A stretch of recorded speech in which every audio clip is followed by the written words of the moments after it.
أثارت إحدى حفلات موسم الرياض في المملكة العربية السعودية مؤخرا حالة واسعة من الجدل على منصات التواصل الاجتماعي بعد تداول صور ومقاطع فيديو تظهر مجسما يشبه الكعبة المشرفة وأصناف تطوف حوله عارضات أزياء، بالإضافة إلى رقص المغنية الأمريكية جينيفر لوبيز بالسيف ذو الفقار من سيوف النبي محمد صلى الله عليه وسلم.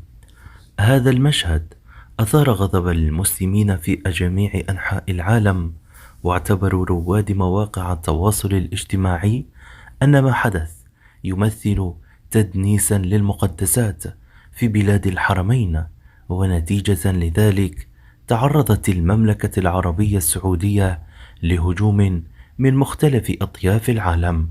من جانبها خرجت هيئة مكافحة الشائعات السعودية لتكشف عن الحقيقة خلفا ما أثار موسم الرياض وعن السعودية من ادعاءات.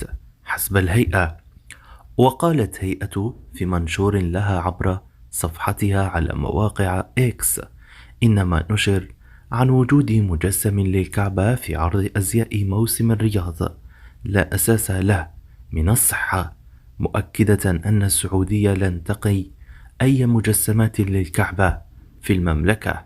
وأوضحت الهيئة أن ما تظهره الصورة المتداولة كانت عبارة عن مرآة كبيرة تصل بالسقف، وتم معالجة الصورة رقميا بالإضافة إلى مجسمات عليها.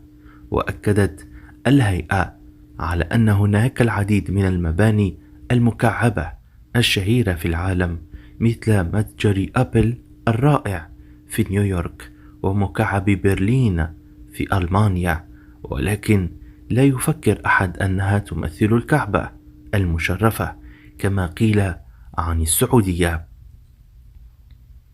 كما نفت الهيئة أيضا ما أشيع عن وجود مغنية أجنبية جينيفر لوبيز ترقص بالسيف ذو الفقار في موسم الرياض، مشيرين إلى أن الفيديو المتداول هو فيديو لمغنية فلسطينية تشيلية في نيويورك وليست في المملكة العربية السعودية.